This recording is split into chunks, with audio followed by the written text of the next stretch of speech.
ang barangay sa kanyang kabataan election. And based sa report ninyo, successful ang campaign nato with the insurgency bill sa mga isla sa Palan.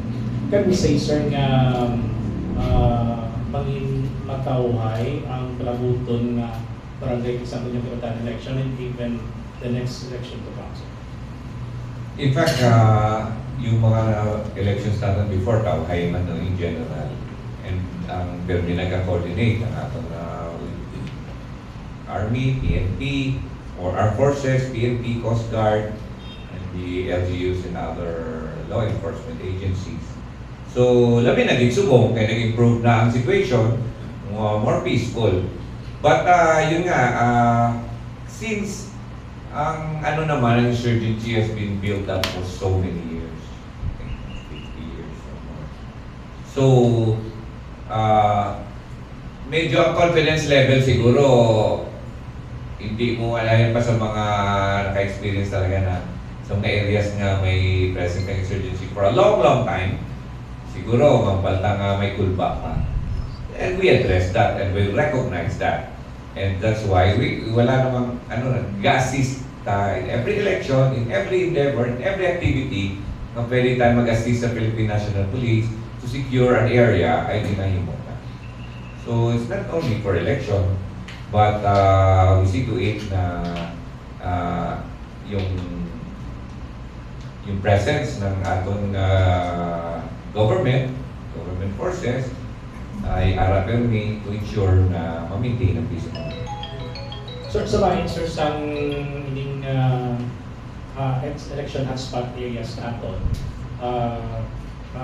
di ba last time may harap sa mga problem with the different political groups na sila na nag-deliver or something with ang air insurgency. So subukan nung ginalantaw na ito, sir, nga reason for declaring election hotspot sa sining area na do previously may record. Just like any other elections, we are merely supporting the Philippine National Police.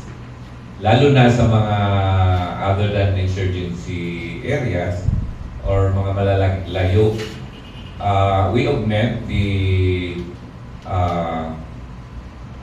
we have that mechanism na coordinate kami with the PNP and Coast Guard regarding yung kung di yung areas nga kanilang nipis ang ilang presence, lalo na sa Lagyo, so we augment. And hindi naman ang ginagawa mga hotspot, we validate that and we see to it, we talk with other agencies kung talaga bang basic rivalry of lang na ang mga muna na sitwasyon sa PNP na siya mag-fall more on mga criminal or political or mga away-away. We try to avoid that. Pagkaya sa PNP, lalo na sa mga areas na damo naman ang present or sapat naman ang presence ng PNP, okay na tayo. It would be their primary mandate and we can support them, support the PNP in terms of manpower kung kailangan. Sir, last question na palagas ko lang, sir. Nahambal mo kayo ng for the past election mataway, no? Mga pila na ka-election, sir, nakalingad na wala na isang intervention ng mga otoridad ng mga rebels. Generally, though, tawhay naman for the past, kung may ma-remember, yun nga doon naghataging problema, kana naman ang solve. And ang PNP, very active naman siya. Patuway mo kung ma-remember yun na major event. Thank you, sir. Salamat, Sir Mon. We proceed sa Bombo Radio, then